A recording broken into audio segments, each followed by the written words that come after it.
I found this video in the winter of 2016 while taking a graduate seminar in avant-garde performance. Ahí va. Voy.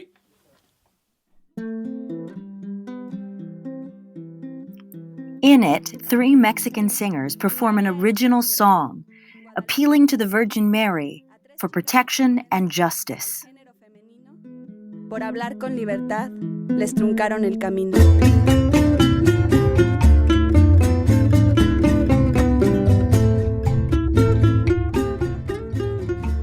The video was posted on YouTube in December 2012 and was entitled #Free Pussy Riot Mexico.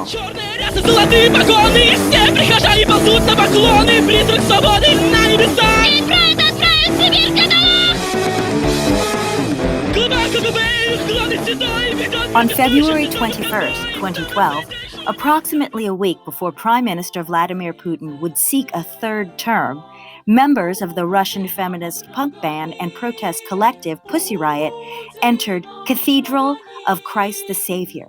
They commandeered the altar to perform their anti-Putin song, Punk Prayer, and were immediately arrested.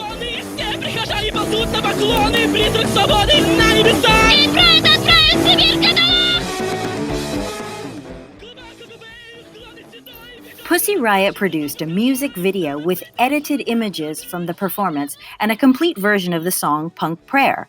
The video circulated widely on the internet and was reproduced to include subtitles in various languages, including Spanish.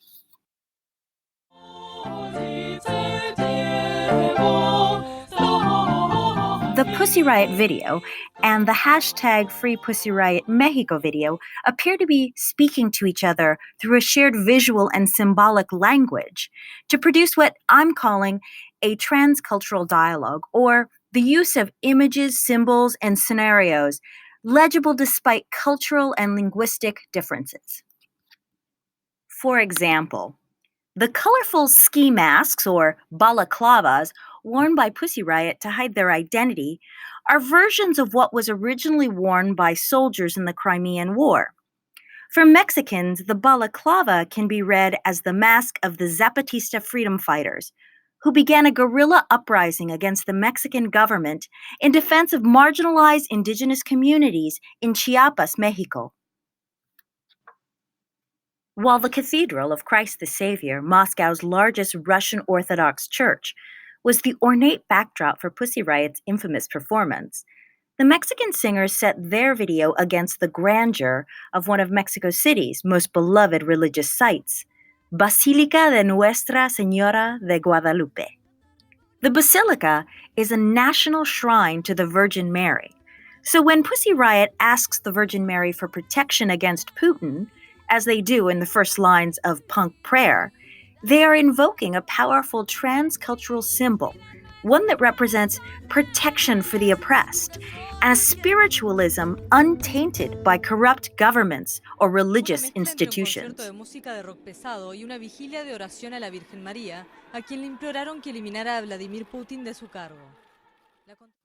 I don't know if Pussy Riot ever saw this video, and I haven't been able to find these Mexican singers. But I have evidence that this digital dialogue led to a translocal connection, or a process that produces close interrelations between different places and people through various forms of exchange. And that connection transcends the artificial boundaries of the nation-state.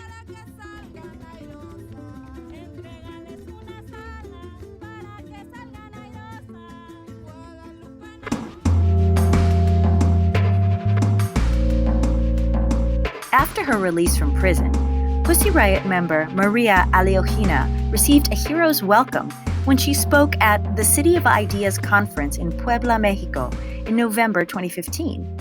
While there, she also met with HIJOS, a Mexican human rights organization. Un momento épico en la ciudad de las ideas. Pussy Riot, un aplauso. Every day they say, hands behind your back. They say, face to the wall. They say, we are the authority. They expect you to accept their rule as a law. They are the power and they are serious. So what you can do to respond them? You can smile. I believe that one smile can tip the balance of power.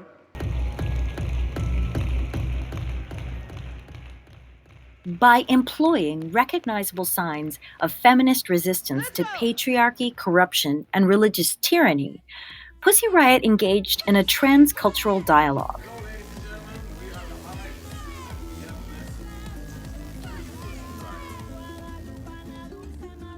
On December 21st, 2012, exactly 10 months after Pussy Riot was arrested, these Mexican women reached across cyberspace by posting a video on YouTube and establishing a translocal connection on the other side of the world.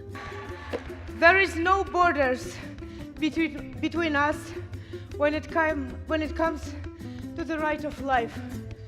I love you.